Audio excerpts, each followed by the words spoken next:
안녕하십니까. 2024년 1월 12일 금요일입니다. 코페스 동반자 채널에서 오늘은 미영 전투기 예멘 내 후티 반군 기지 공습 시작, 이런 주제로 말씀을 드리도록 하겠습니다. 그리고 오늘부터는 너무 외신만 소개하는 것 같아서 국내 군사 소식도 전해드리기로 하겠습니다. 그럼 먼저 미국과 영국의 후티 반군 기지 공격에 대한 말씀을 드리겠습니다. 제목은 미국과 영국 공군에 대한 이야기지만 실질적으로는 해군의 수상함과 잠수함도 이 공격에 참가를 했다고 합니다. 먼저 타격 목표는 그동안 계속 무인기를 날렸던 무인기 기지와 순항 미사일과 탄도탄 발사 장소, 해안 레이더 및 각종 감시 장소들을 목표로 해가지고 영국 해군 함정들과 미국 해군 함정들의 공격, 그리고 잠수함들의 순항 미사일 공격이 있었고, 영국과 미국의 전투기들은 16군데의 목표 지점에다가 60개 이상의 타격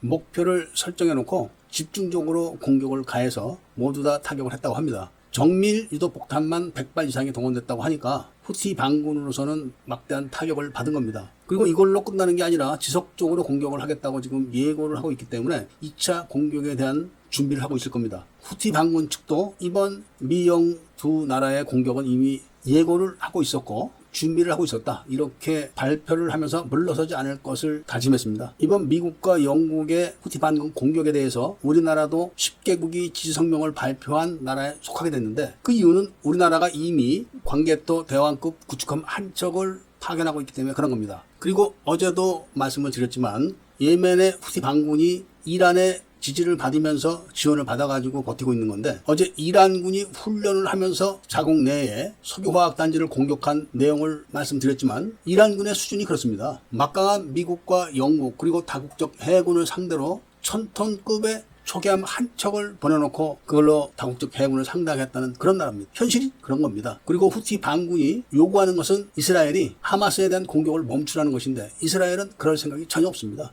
우리나라도 본의 아니게 아덴만에 파견한 청해부대가 다국적 해군에 참가를 하고 있기 때문에 우리나라 해군 장병들의 안전에 대해서 좀 더 신경을 써주길 바랄 뿐입니다. 그 다음에는 105mm 차량 자주포에 대한 경미한 개량 소식입니다. 지금 우리나라가 군사 분야의 기술이 극도로 발달되어 있기 때문에 그런 것이지, 사실은 우리나라의 포병의 주력은 105mm였었습니다. 그렇기 때문에 그 예비 탄약이 엄청나게 많아서 105mm 포들을 없앨 수가 없다고 합니다. 그래서 머리를 쓴 게 105mm 포를 자주화를 시킨 거죠. 차량에다가 얹어버린 겁니다. 그런데 그 차량이 처음에는 2과 2분의 1톤이었었는데 원래 105mm 야포의 견인차가 2가 2분의 1톤이었습니다. 그런데 포를 적재해 놓고 보니까 조금 부족해서 그거를 다시 5톤으로 늘린 겁니다. 그런데 이 5톤 차량이 아주 오래된 차량들입니다. 그렇지만 성능만큼은 어디다 내놔도 손색 없을 정도로 훌륭하다고 합니다. 그런데 기아에서 올해 군용 표준 차량들을 개발을 끝내기 때문에 그 중에서 5톤 중형 표준 차량으로 모두 다 교체를 한다고 합니다. 아무래도 구식 디자인인 지금의 풍익 탑재 차량과 새로 개발하는 중형 차량은 디자인이 다르기 때문에 수출에 도움이 되지 않을까 합니다. 그 다음에는 군 사격장에 대한 말씀을 드리도록 하겠습니다. 군에서 그동안 사격장의 여러 가지 문제로 사격장 주변의 주민들과 많은 민원 문제를 겪고 있었습니다. 군 생활을 해보신 분들은 다 아시겠지만 사격장에서 총 쏘는 소리가 작지는 않습니다. 그런데다가 유탄이 날아갈 수도 있죠.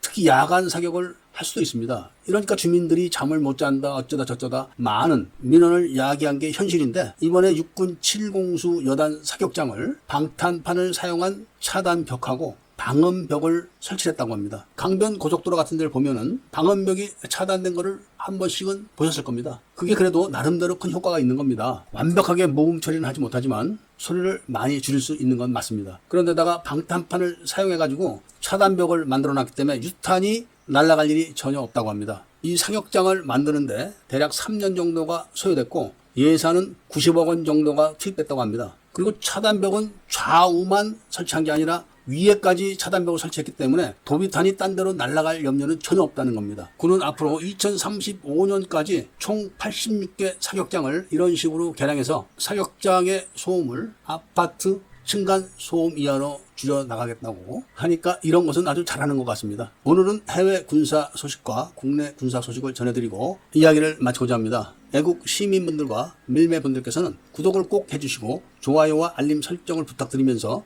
이야기를 들어주신 데 대해서 감사드립니다.